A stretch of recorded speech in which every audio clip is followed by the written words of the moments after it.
Welcome viewers इन 91 food. सबको खुशामदीद 91 food. आज हम बना रहे हैं खीर, और खीर को हम बनाएंगे थोड़ा सा मुख्तलिफ, आप कह सकते हैं रॉकेट साइंस के साथ। ये कि खीर जब बड़ी भी रहेगी ना, इस्तेमाल के बाद अच्छी रहती है, पानी में छोड़ देती है, थोड़ी सी पतली होती है, जायका चेंज होता है। हम थोड़ी सी रॉकेट साइंस लगाएंगे और फिर खीर ऐसी ही रहेगी जैसे कि अभी बन के आई है। हम थोड़ा से टेक्निकल तरीके से इसे बनाएंगे। आइए हम शुरू करते हैं अपनी खीर। खीर के लिए हमने लिए बासमती चावल 4 प्याले। बासमती चावल अच्छे रहते हैं जायके में। आप चाहे बासमती टुकड़ा चावल ले लीजिए या बासमती चावल ले लीजिए। बासमती चावल 4 प्याले लेंगे और इन्हें तकरीबन 3 घंटे के लिए भिगो देंगे ताकि ये अच्छे से भीग जाए सेंटर कोट तक। ये बासमती चावल हमने 3 घंटे भिगोए हैं और ये देखिए बहुत अच्छे से भीग गए। इन्हें हम सबसे पहले चावलों को गला लेंगे। अगर हम दूसरा चावल गलाएंगे ना, चावल थोड़े से सख्त हो जाते हैं। चावल हम एक सॉसपैन लेंगे और सॉसपैन में डाल देंगे और इसके साथ में 1 और आधा गिलास पानी डालेंगे, क्योंकि पानी जरा सा ज्यादा आएगा वो हम सुखा लेंगे।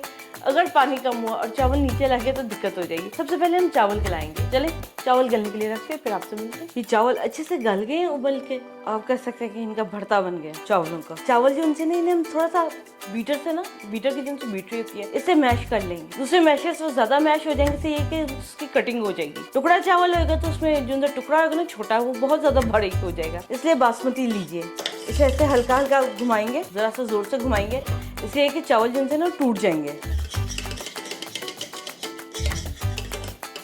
हमारी खीर के लिए ना चावल का साइज बिल्कुल फिट है। खीर का दूध जो हमने चावलों के साथ जुड़वाना है ना, तो थोड़ा सा हिकमत से इसे पकाएंगे, जो कि बहुत जल्दी गहरा भी होगा और मजेदार भी बनेगा। अब इन्हें एक साइड पे करते हैं और दूध और चावलों को फिर इकट्ठा कंबाइन करेंगे। कढ़ाई लेंगे खुले पैंदे की, इसमें पहले शामिल करेंगे 1 लीटर दूध। 1 लीटर दूध शामिल करने के बाद सबसे पहले चावल शामिल करेंगे। दूध में पहले अच्छे से चावलों को हल कर लेंगे ताकि गुठली वगैरह बिल्कुल ना कोई रहे। और अब हम इसमें शामिल करेंगे 2 बड़े चम्मच सूजी के। सूजी शामिल करने के बाद इसमें और शामिल करेंगे आधा लीटर दूध। अगर दूध स्टार्ट में ज़्यादा शामिल कर देंगे ना, फिर चावलों का जिनसे लम्स है वो प्रॉपर हल नहीं होते। अब चूल्हा जला लेंगे और ऐसे चपटे चम्मच से इसे हिलाएंगे ताकि खीर अच्छे से और जल्द गहरी हो। ऐसे हिलाते हुए इसे तकरीबन 20 मिनट के लिए हम पकाएंगे। चावल जो उनसे 15 मिनट में गल गए थे। हमारी खीर 1 घंटे के अंदर तैयार होगी सर्विंग डिश में। किनारे ऐसे साथ में करते रहेंगे क्लियर। उसकी जो उनसे दूध की चिकनाई वगैरह है ना, वो किनारों पे जम जाती है और फिर ऐसे हिला लेंगे। तकरीबन हमें इसे पकाते हुए 18 मिनट हो गए हैं, दरमियानी आंच पे ना, ऐसे चम्मच चलाते हुए। चावल भी प्रॉपर हो गया एक जैसा और दूध भी सूख गया। हम इसमें 3/4 प्याली चीनी शामिल कर रहे हैं। हम जिन सबको चीनी की मिकदार बता रही है थोड़ी सी तेज है नॉर्मल से, 3/4 प्याली। साथ ही इसमें शामिल करेंगे 1/4 छोटी चमची पिसा हुआ इलायची पाउडर। इलायची पाउडर को ऐसे फैला कर डालेंगे ताकि इसकी गुठली ना बने। चीनी डालने के बाद हम इसे तकरीबन 10 मिनट के लिए लाजमी पकाएंगे। चीनी को जरा पहले हिला दिया था, नीचे लगे ना। अब इसमें शामिल करेंगे 2 बड़े चम्मच नारियल का बुरादा।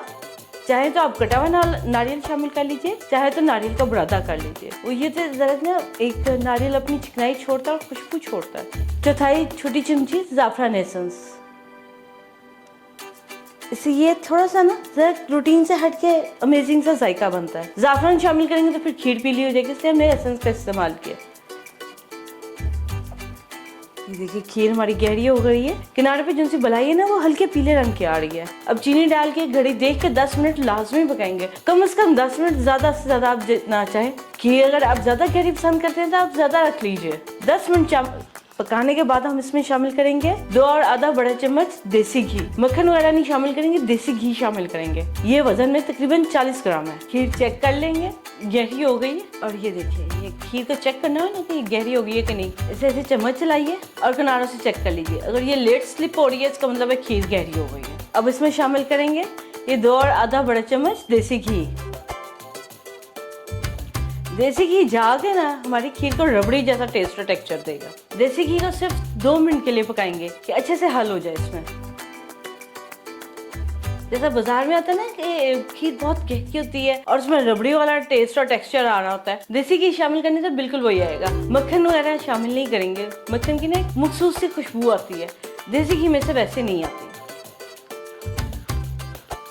इसमें हल्का सा बॉईल आना शुरू हो गया, चूल्हा बंद कर देंगे। ये देखिए बॉईल ना हल्का सा आना शुरू हो गया, बहुत तेज नहीं आएगा। इसे भी हम 5 मिनट चम्मच चला के फिर उंडे लेंगे।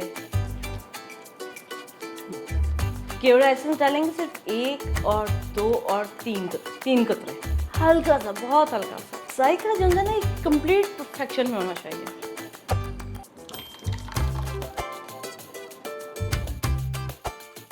ले जनाब, खीर जो हमारी बिल्कुल ठंडी हो गई है। इसमें हम ठंडा होते होते मिलाएंगे। जब भी चीज बनाए तो उसका टेस्ट जो है ना बिल्कुल हाई लेवल का होना चाहिए कि बंदा कहे कि भाई क्या ही बात है, क्या ही जायका था। ऐसा तो कभी खाया था और ना खाने को होगा। जब भी आप बनाए इतनी ही परफेक्शन से चीज बनाएं। अब हम इसे 6 घंटे के लिए ठंडा होने के लिए रखेंगे। ये 6 घंटे में ठंडी हो जाएगी बाहर पड़े रूम टेम्परेचर पे। अगर इसे हम रेफ्रिजरेटर में फौरन रखेंगे ना तो किनारे जल्दी ठंडे हो जाएंगे और सेंटर गर्म रहेगा, जो कि चीज को फिर खराब करता है। और फिर उसके बाद हम 4 घंटे रेफ्रिजरेटर में रखेंगे।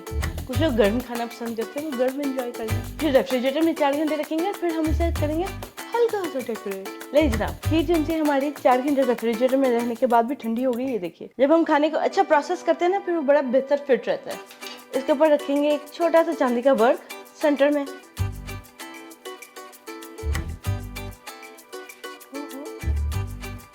ले जनाब, खीर लेके हम आ गए सर्विंग टेबल पे और ये देखिए बहुत अच्छे से परफेक्ट तरीके से जमी खीर है।